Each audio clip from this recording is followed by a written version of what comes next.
Hello and welcome back to alpha investors. So investors, आज के दिन हम लोग बात करने वाले हैं फंडामेंटल स्ट्रॉन्ग कंपनी के जिसके बैलेंस शीट और फ्यूचर पोटेंशियल दोनों ही स्ट्रॉन्ग हो। तो चलिए आज सबसे पहले शुरू करते हैं एस्ट्रल से। आज के दिन एस्ट्रल में लगभग 1% की तेज़ी देखने को मिली है, लेकिन जब बात करते हैं मैक्स की तो मैक्स में कुछ और ही देखने को मिलता है। आप लोग देख सकते हो मैक्स के चार्ट में कंपनी ने 3500% का रिटर्न दिया और काफ़ी स्मूथ चार्ट देखने को मिल रहा है। और जब बात करें 5 सालों में लगभग इसने 300% का रिटर्न कमा कर अपने इन्वेस्टर्स को दिया है। अगर आप लोग भी बिलीव करते हो भारत के इंफ्रास्ट्रक्चर में और उसकी ग्रोथ में, तो आप लोग भी बिल्कुल आँख बंद करके एस्ट्रल और प्रिंस पाइप पे दोनों ही सेम सेक्टर की कंपनियां हैं, तो आप लोग इन दोनों के साथ आगे बढ़ सकते हो जी। और दोनों के बैलेंस शीट में काफ़ी मजबूती देखने को मिल रही है। हालांकि प्रिंस पाइप में पिछले क्वार्टर में थोड़ी सी नरमी देखने को मिली थी, क्योंकि हाई एक्सपेंसेस की वजह से प्रॉफिट मार्जिन नीचे जाते हुए देखने को मिल रहा था।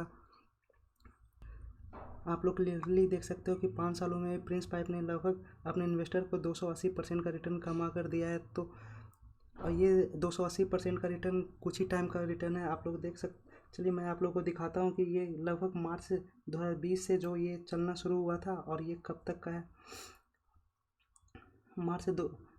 जुलाई 2021 तक अप्रॉक्स बोला जाए तो लगभग 1 सालों में इस कंपनी ने अपने इन्वेस्टर को 250% का रिटर्न कमा कर दिया। फिर उसके बाद ये कंपनी कंसोलिडेट हो चुकी है। असली बोरियत उन्हीं लोगों को फील हो रहा होगा जो इस पीरियड में प्रिंस पाइप में इन्वेस्टेड होंगे। ये एक अच्छी कंपनी है, आप लोग इसके साथ कंटिन्यू कर सकते हो, वो भी लॉन्ग टर्म के लिए। तो आप लोग बिना डरे इस कंपनी के साथ आगे बढ़ सकते हो। ओके, अगले स्टॉक की बात करें तो अगले स्टॉक में मिलता है डीमार्ट में आज के दिन लगभग 1% की तेज़ी देखने को मिली। और वहीं पे 1 साल की बात करें तो डीमार्ट में कुछ ज़्यादा खास रिटर्न देखने को नहीं मिल रहा है। वहीं पे ये 13% के नेगेटिव रिटर्न देखने को मिल रहा है। लेकिन जब 5 सालों की बात करें तो 5 सालों में डीमार्ट ने भी अपने इन्वेस्टर को 250% का रिटर्न कमा कर दिया है और मैक्स में लगभग 550 रिटर्न। बहुत लोगों का डाउट है कि रिलायंस के आने की वजह से शायद डीमार्ट खतरे में आ सकता है। तो आप लोगों को ये सोचना होगा कि क्या एशियन पेंट के आने की वजह से बर्जर पेंट ख़त्म हो गया क्या? एक मार्केट में 2 कंपटीटर नहीं हो सकते क्या? तो आप लोगों को सिंपल सी ये चीज़ देखना है कि क्या इसके बैलेंस शीट में प्रॉफिट मार्जिन बढ़ रहा है या नहीं बढ़ रहा है, प्रॉफिट या फिर पोर्टफोलियो ग्रोइंग मोड में है या नहीं है। और फिलहाल के टाइम में डीमार्ट अपने एक्सपेंशन के मूड में, जहाँ पर डीमार्ट पर हमेशा हर एक क्वार्टर में बहुत सारे नए स्टोर खोलने का रिकॉर्ड बनाया जा रहा है। डीमार्ट का बिजनेस मॉडल काफ़ी बेहतरीन लगता है मुझे, क्योंकि डीमार्ट रेंट पे अपना स्टोर नहीं खोलता है। जहाँ भी इसे अपनी स्टोर खोलने की ज़रूरत होती है तो वो वहाँ का लैंड एक्वायर कर लेता है, जिस वजह से रेंटल इनकम भी बढ़ जाता है और अपने कस्टमर को रेंटल इनकम का प्रॉफिट मीन्स जो रेंटल इनकम से बचे हुए पैसे होते हैं वो अपने कस्टमर को सरपास कर पाते हैं और वो प्रॉफिट कस्टमर को दूसरे स्टोर से ज़्यादा सस्ता मिलता है।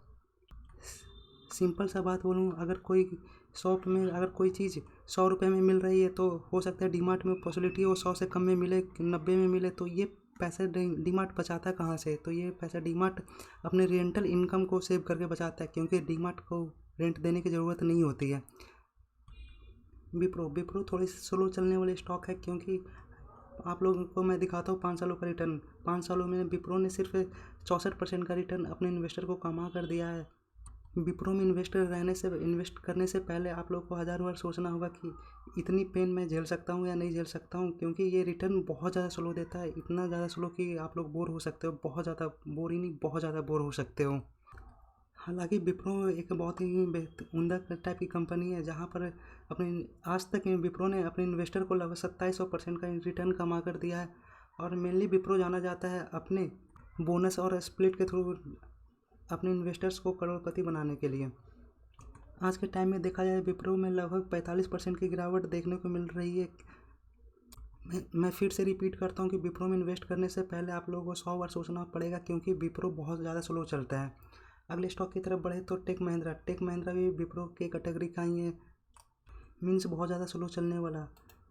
इसके 5 सालों का रिटर्न में तो 100% अभी फ़िलहाल देखने को मिल रहा है, लेकिन ये भी बहुत ज़्यादा स्लो चलता है। टेक महिंद्रा का करंट मॉडल अभी एयरटेल के साथ पार्टनरशिप करके 5G पे वर्किंग चल रहा है। तो आप लोग टेक महिंद्रा के साथ भी आगे बढ़ सकते हो, लेकिन ये स्टॉक भी बहुत ज़्यादा स्लो चलता है। और बात की जाए टॉप से अभी तक के डिस्काउंट की, तो टॉप से अभी तक का डिस्काउंट लगभग 40-45% का इसमें भी है। चलिए मैं आप लोगों को क्लियर करके दिखाता हूँ। देख सकते हो लगभग 45% का रिटर्न बोल सकते हैं आज के टाइम में टेक महिंद्रा में देखने को मिल रहा है। अगले स्टॉक की तरफ बढ़ें तो अगले स्टॉक में बर्जर पेंट। आज के दिन बर्जर पेंट में 1.2% की तेज़ी देखने को मिली, लेकिन वहीं पे जब एक साल की बात करें तो बर्जर पेंट में लगभग 21% की गिरावट देखने को मिल रहा है। लेकिन जब 5 सालों की बात करते हैं तो 5 सालों ने बर्जर पेंट में अपने इन्वेस्टर के पैसे दोगुने कर दिए हैं। अभी के टाइम में सारे ही पेंट सेक्टर या फिर केमिकल सेक्टर में स्लो डाउन देखने को मिल रहा है। जैसे जैसे क्रूड ऑयल का प्राइस चढ़ता जाएगा वैसे वैसे पेट्रोलियम प्रोडक्ट से यानी कि बर्जर पेंट और केमिकल इंडस्ट्री में काफ़ी ज़्यादा खतरा देखने को मिल सकता है। अब ये ऐसा खतरा नहीं होगा कि इंडस्ट्री ही बंद करवा देगा, क्योंकि ये एक एक्सटर्नल प्रेशर है। एक्सटर्नल और इंटरनल में आप लोगों को फ़र्क समझना होगा। एक्सटर्नल प्रेशर की वजह से जनरली कंपनियां बंद नहीं होती है। थोड़ी सी कुछ टाइम के लिए शॉर्ट टर्म में स्लो डाउन हो सकता है, लेकिन कंपनियों को बहुत लंबा इफेक्ट नहीं होता है, क्योंकि वो जो प्रेशर होता है सारे सेक्टर मतलब कि सारे कंपटीटर में भी आता है। तो इस वजह से कंपनी प्राइस हाइक करके अपने मार्जिन को मेंटेन करता है। बढ़ते अगले कंपनी की तरफ, इन्फोएज ने आज के दिन में लगभग 1% का रिटर्न और एक सालों में लगभग 28% का नेगेटिव रिटर्न, और जब 5 सालों की बात करें तो 5 सालों में लगभग 200% या फिर 180% का रिटर्न कमा कर अपने इन्वेस्टर्स को दिया है। और आज के टाइम में बात करें तो आज के टाइम में इन्फोएज में लगभग 40-45% की डिस्काउंट इसमें भी देखने को मिल रहे हैं। आप लोग देख सकते हो लगभग 41% का डिस्काउंट देखने को मिल रहा है। आप लोग प्रॉपरली कैलकुलेट करो तो ये लगभग 45% का डिस्काउंट देखने को मिलेगा। आप लोग देख सकते हो इन्फोसिस में लगभग 52 वीक हाई 5700 रुपये हैं, और डिस्काउंट भी काफ़ी भारी भरकम देखने को मिल रहा है। और इसकी बैलेंस शीट में भी काफ़ी स्ट्रॉन्ग पोटेंशियल देखने को मिल रहा है। ये इन्फोएज कंपनी रिलेटेड है इंटरनेट से, तो इंटरनेट का ज़माना कभी जाने वाला है नहीं, तो आप लोग भी बिल्कुल इसमें इन्वेस्ट करके आगे बढ़ सकते हो। अगली स्टॉक की तरफ बढ़ें तो पॉलीकैब ने आज के दिन लगभग 1% का रिटर्न कमा कर दिया, और 5 सालों की बात करें तो 5 सालों में लगभग 300% अपने इन्वेस्टर्स को कमा कर दिया। और जब एक साल की बात करें तो 8%, मीन्स एक सालों में पॉलीकैब बिल्कुल फ्लैट ही रहा है। पॉलीकैब जैसी कंपनियों को आप लोग इग्नोर करके आगे नहीं बढ़ सकते, क्योंकि पॉलीकैब एक वायरिंग से रिलेटेड कंपनियां हैं, और कोई ऐसी चीज़ इलेक्ट्रॉनिक्स प्रोडक्ट्स नहीं होते जिसमें वायरिंग की ज़रूरत नहीं होती है। हालांकि सभी चीज़ों में पॉलीकैब वायरिंग तो नहीं करती है, लेकिन वायरिंग के बिना कोई इलेक्ट्रॉनिक प्रोडक्ट्स भी नहीं बनता है। और आज के टाइम में पॉलीकैब इलेक्ट्रॉनिक गुड्स में भी इंटर कर चुके हैं, जहाँ पर स्विच वगैरह ये सब चीज़ पॉलीकैब बनाते हैं, और हेड टू हेड हैवेल से भी फाइट कर रही है। फिलहाल तो पॉलीकैब में कोई ज़्यादा गिरावट देखने को नहीं मिल रही है, लेकिन अगर जब भी इसमें गिरावट देखने को मिले तो आप लोग बिल्कुल इसे अपने पोर्टफोलियो का हिस्सा ज़रूर बनाएं। ओके, बढ़ते हैं अब अगले स्टॉक की तरफ, रिलैक्सो। आज के दिन रिलैक्सो में लगभग 2.5% की तेज़ी देखने को मिली है, लेकिन जब बात करते हैं एक साल की तो एक साल में लगभग 27% की गिरावट, और 5 सालों में बात करें तो 167% की कमाई अपने इन्वेस्टर को लाकर रिलैक्सो फुटवेयर ने दी है। जब बात करें डिस्काउंट की तो चलिए देखते हैं टॉप से ये कितना लगभग अभी के टाइम में डिस्काउंट में ट्रेड कर रहा है। अप्रॉक्स बोल सकते हैं 32-33%, और आप प्रॉपरली कैलकुलेट करें तो ये 35% के आसपास निकल कर आएगा। तो आज के वक्त में रिलैक्सो 35% डिस्काउंट पे ट्रेड कर रहा है। और एक चीज़ और, रिलैक्सो भी एक पेट्रोलियम प्रोडक्ट से बनता है, जिस वजह से जैसे जैसे पेट्रोल की प्राइस या फिर क्रूड ऑयल की प्राइस बढ़ेगी वैसे वैसे रिलैक्सो स्टॉक में भी प्रेशर देखने को मिलेगा। लेकिन फिर से वही बात होगी कि ये एक एक्सटर्नल प्रेशर है, ना कि इंटरनल प्रेशर है, तो आप लोग इसमें बिल्कुल इन्वेस्ट कर सकते हो, और जिसकी फंडामेंटल भी काफ़ी स्ट्रॉन्ग देखने को मिल रहे हैं। हाल के टाइम में ही रिलैक्सो ने बाटा को पीछे करते हुए टॉप पोजीशन हासिल किया है। आज के दिन जुबिलेंट फूड ने फ्लैट ट्रेड ही किया, जबकि एक साल की बात करें तो एक साल में लगभग 25% डाउन, और जब 5 सालों की बात करें तो लगभग 200% का कमाई अपने इन्वेस्टर्स को ला कर दिया है। अगर आप लोगों को लगता है कि पिज़्ज़ा खाना लोग बंद कर देंगे तो आप लोग इसे ऐसे स्टॉक से दूर रहें, लेकिन अगर आप लोग को लगता है कि पिज़्ज़ा लोग खाना नहीं छोड़ सकते हैं, तो आप लोग बिल्कुल ऐसे स्टॉक में बने रहें, क्योंकि इसकी फंडामेंटल भी ग्रोथ है, फंडामेंटल भी काफ़ी स्ट्रॉन्ग है और बैलेंस शीट में भी काफ़ी ज़्यादा दम देखने को मिल रहा है।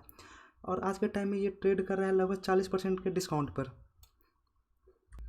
टाटा मोटर्स ने आज के दिन धुआंधार पारी खेलते हुए लगभग 2.5% की ग्रोथ दिखाई है, जहां पर टाटा मोटर्स ने लगभग 6 महीने में 5% का नेगेटिव रिटर्न और 1 सालों में 17% का नेगेटिव रिटर्न और 5 सालों में 8% का नेगेटिव रिटर्न। लेकिन जब मैक्स की बात करें तो मैक्स के चार्ट में भी कोई खास पोटेंशियल देखने को नहीं मिल रहा है। इस स्टॉक में इन्वेस्ट करने के बजाय ईवी हो सकती है। अगर आप लोगों को लगता है कि ईवी फ्यूचर बन सकता है तो आप लोग टाटा मोटर्स के साथ जा सकते हो, लेकिन अगर आप लोग का कन्विक्शन है कि ईवी फ्यूचर नहीं बनेगा तो आप बिल्कुल ऐसे स्टॉक को छोड़ सकते हो, ऐसे स्टॉक को रखने की कोई ज़रूरत नहीं है।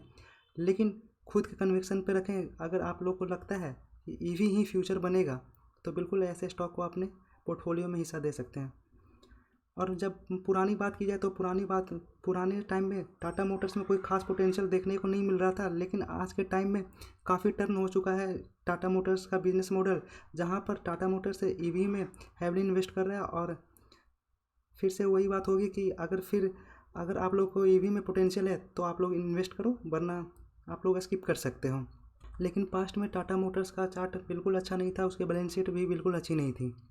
अगले स्टॉक की तरफ बढ़ें तो दीपक नाइट्रेट आज के दिन लगभग 2% की तेज़ी के साथ चलते हुए देखने को मिला। और वहीं पे 1 सालों में बात किया जाए तो 18% की गिरावट, और जब 5 सालों की बात किया जाए तो 707% अपने इन्वेस्टर्स को कमा कर दिए हैं दीपक नाइट्रेट ने।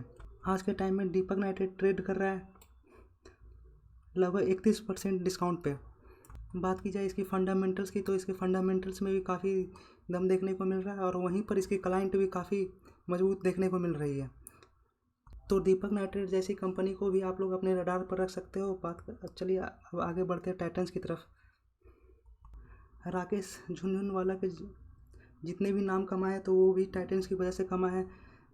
आज के वक्त में भी जब राकेश झुनझुनवाला जी नहीं रहे, उस वक्त में भी राकेश झुनझुनवाला के पोर्टफोलियो में टाइटन्स देखने को मिल रहा है। तो ऐसे ही फंडामेंटल स्ट्रॉन्ग कंपनी को आप लोग अपने पोर्टफोलियो में जगह दे सकते हो, जहां पर आने वाले फ्यूचर ग्रोथ और जिसके बैलेंस शीट में भी दम हो। आप लोग देख सकते हो कि इसके चार्ट में कितनी सुंदरता देखने को मिल रही है, बिल्कुल एक स्मूथ तरीके से चार्ट ऊपर जाते हुए देखने को मिल रहा है। बात करते हैं अगले स्टॉक की। बीवीएल में आज लगभग आप लोग देख सकते हो बीवीएल में लगभग आज के दिन 2% की गिरावट देखने को मिली है, और लास्ट ट्रेडिंग डे में भी बीवीएल में थोड़ी गिरावट देखने को मिल रही थी। 5 दिनों में लगभग 5% की गिरावट, और जब 6 महीने की बात करते हैं तो लगभग 70% अपने इन्वेस्टर्स को कमा कर दिया, और 1 सालों में पैसे दुगने, और 5 सालों में की बात करें तो पैसे लगभग 6 गुने अपने इन्वेस्टर्स का करके दिया है।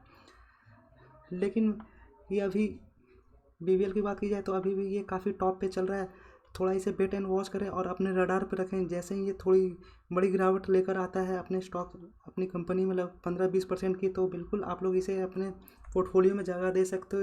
इसकी बैलेंस शीट में भी बहुत ज़्यादा दम देखने को मिल रहा है। बीवीएल वही कंपनी है पेप्सिको की। इंडिया में जो पेप्सी मिल रही है वो बीवीएल के थ्रू ही मिल रही है। चलिए अब अगले स्टॉक की बात करें, सीडीएसएल आज के दिन फ्लैट ट्रेड करते हुए देखने को मिला। वहीं पर 1 सालों में सीडीएसएल में 25% की गिरावट, और लगभग 5 सालों में पैसे लगभग 3 गुने करके अपने इन्वेस्टर्स को दिया है। और आज के टाइम में देखा जाए तो इसमें कितने परसेंट का डिस्काउंट टॉप से मिल रहा है, तो चलिए मैं आप लोगों के लिए निकाल कर दिखाता हूँ। आज के दिन में लगभग 31% की गिरावट देखने को मिल रही है। सीडीएसएल बिल्कुल एक मोनोपोली इंजॉय करता है, जहां पर एक ही इसका कंपटीटर है एनएसडीएल, जो कि मार्केट में लिस्टेड नहीं है। अगर एनएसडीएल मार्केट में लिस्टेड भी हो जाए तो कोई ज़्यादा इम्पैक्ट नहीं आने वाला है, क्योंकि डिपॉजिटरी सिर्फ 2 ही लोगों के हाथ में है, एनएसडीएल और सीडीएसएल। तो जितने भी क्लाइंट होंगे, इसके जितने भी डिपॉजिटरी होने वाले इन्हीं दोनों के पास जाने वाला है। तो बिल्कुल मोनोपोली ये दोनों स्टॉक एंजॉय करते हैं, जहां पर अभी एनएसडीएल मार्केट में लिस्टेड नहीं है और सीडीएसएल मार्केट में लिस्टेड है। अगर आप लोगों को लगता है कि फ्यूचर में लोग स्टॉक मार्केट में हैवली इन्वेस्ट करेंगे, मीन्स बहुत बड़ी भीड़ आने के लिए बाकी है स्टॉक मार्केट में, तो जितनी बड़ी भीड़ आएगी उतना ज़्यादा CDSL कमाने वाला है। तो अगर आपको इस कन्विक्शन पे बिलीव है तो आप लोग इस CDSL में इन्वेस्ट करके आगे बढ़ सकते हो। अगले स्टॉक की बात करें तो हैप्पीएस्ट माइंड में आज के दिन लगभग 1.5% की तेज़ी देखने को मिली, और वहीं पे एक साल की बात करें तो लगभग 32% की गिरावट, और 5 सालों की बात करें तो अपने इन्वेस्टर्स का पैसा 150% कमा कर दिया है। हैप्पीएस्ट माइंड के मालिक वही हैं जिन्होंने विप्रो को खड़ा किया है, LTI को बनाया है, और वो बाद में उन्होंने खुद की अपनी कंपनी हैप्पीएस्ट माइंड के नाम से बनाई है। अगर आप लोग इस बात पे कन्विक्शन है कि जिन्होंने 2 बड़ी बड़ी भारत की दिग्गज कंपनियां IT की बना कर रख दी है और वो खुद की बनाए तो वो चल जाएगी, तो आप लोग इसमें इन्वेस्ट कर सकते हो। और दूसरी बात है, सिर्फ ब्लाइंडली इन्वेस्ट नहीं करना होता है, इसके बैलेंस शीट में भी काफ़ी पोटेंशियल देखने को मिल रहा है, तो आप लोग इसके साथ आगे बढ़ सकते हो। बात की जाए सेंटा रैली की तो आज सेकंड डे था, तो कल फर्स्ट डे था, तो फर्स्ट डे में भी काफ़ी धुआंधार मार्केट में तेज़ी देखने को मिल रही है। आज के दिन भी काफ़ी अच्छी तेज़ी देखने को मिली है, तो आज के दिन भी सेंटा रैली बिल्कुल अपने पाथ को फॉलो करते हुए देखने को मिल रहा था।